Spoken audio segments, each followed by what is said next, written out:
April CPM రాష్ట్ర అఖిల భారత మహాసభలను జోహార్ comrade Sitaram Yechury, జోహార్ comrade Sitaram Yechury, జోహార్ comrade Morampudi Pullarao గారు, జోహార్ కామ్రేడ్ మోరంపూడి పుల్లారావు గారు. సాధిస్తాం అమరవీరుల ఆశయాలను, సాధిస్తాం అమరవీరుల ఆశయాలను.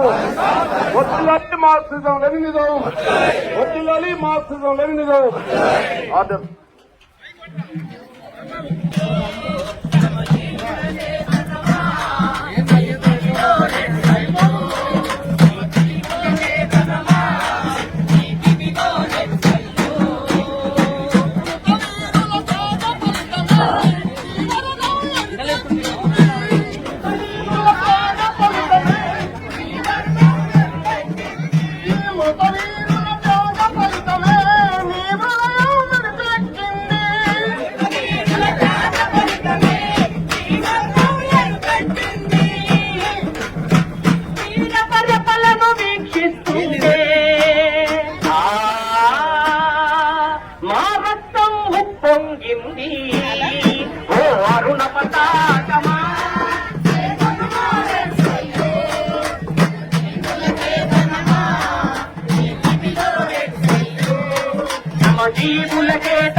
జోహార్ అమర వీరులకు, ఆశయాల కోసమై అసువుల నర్తించిన అమర వీరులారా లాల్ సలాం.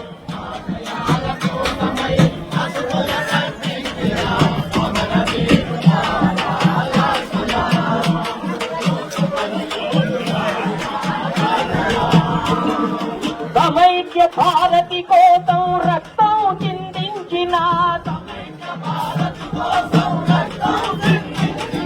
సమైక్య భారతి కోసం రక్తం చిందించిన త్యాగమూర్తులారా లాల్ సలాం, లాల్ సలాం.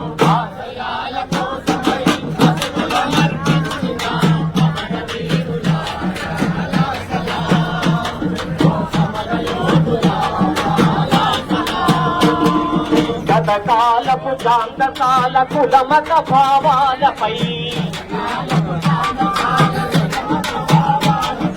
మనిషికి మమతకు అట్టుగా నిలిచే ఈ వ్యవస్థపై 1968లో జగన్ వెంకటరావు గారు ముఖ్యమంత్రి అభ్యర్థిగా ఎన్నికల్లో పోటీ చేసినప్పుడు రావి వీరవెంకయ్య గారు జైల్లో ఉండి ఆ సంవత్సరం ఎమ్మెల్యేగా నామినేషన్ ఇస్తే ముఖ్యమంత్రిగా పోటీ చేసినటువంటి జగన్ వెంకటరావు గారికి వచ్చిన మెజార్టీ 10,000. వీరవెంకయ్య గారు ఆ ఎన్నికల మొత్తం కాలంలో జైల్లోనే ఆయన తన జీవితాన్ని గడపడం జరిగింది. అట్లాంటి సత్పల్లి ప్రాంతం ఎందరికో భక్తులు వెంకటేశ్వరరావు లాంటి కామ్రేడ్ని నడివడ్డున కాల్చి చంపిన ఘటనలు కూడా మనం ఈ ప్రాంత నాయకులు చూసాం. అదే క్రమంలో ఈ ప్రాంతంలో పార్టీ నిర్మాణం కోసం కామ్రేడ్ రావి వీరవెంకయ్య గారు, పుల్లారావు గారు, వారు బాబురావు గారు, వేదిక రాఘవయ్య గారు, వెర్రడ వెంకటేశ్వరరావు గారు, ఇట్లా మనం చెప్పుకుంటూ పోతే కొన్ని వందల మంది త్యాగాల ఫలితంతో ఈ ప్రాంతంలో కమ్యూనిస్ట్ పార్టీ అభివృద్ధి చెందింది, నిలబడింది. అయితే ఈ రోజున్న భౌతిక పరిస్థితుల రీత్యా, సమాజంలో మార్పుల రీత్యా ఈ దేశంలో కొన్ని అతివాద శక్తులు ఈ దేశంలో మతాల పేరుతోటి, కులాల పేరుతోటి దాడులు జరుగుతున్న రీత్యా కమ్యూనిస్ట్ పార్టీ యొక్క ఆవశ్యకత ఈ దేశానికి ఉంది. ఈ దేశంలో జనజనాలు లేకపోయినట్లయితే పేదవాడికి న్యాయం జరగదనేటువంటిది ప్రజలకు అర్థమవుతుంది. ఎస్ఎఫ్ఐ సంఘం మాకు ఈనాడు ఈ నడవడికని, ఈ అభివృద్ధిని, ఈ ఈ క్రమశిక్షణ ఎస్ఎఫ్ఐ సంఘం ద్వారా ఈ ప్రాంతంలో కమ్యూనిస్ట్ ఉద్యమాన్ని బలోపేతం చేసుకోవడానికి ఈ సభ ఉపయోగపడాలని మరింత పటిష్టమైనటువంటి నాయకత్వాన్ని ఏర్పాటు చేసుకునేందుకు ఈ మహాసభలు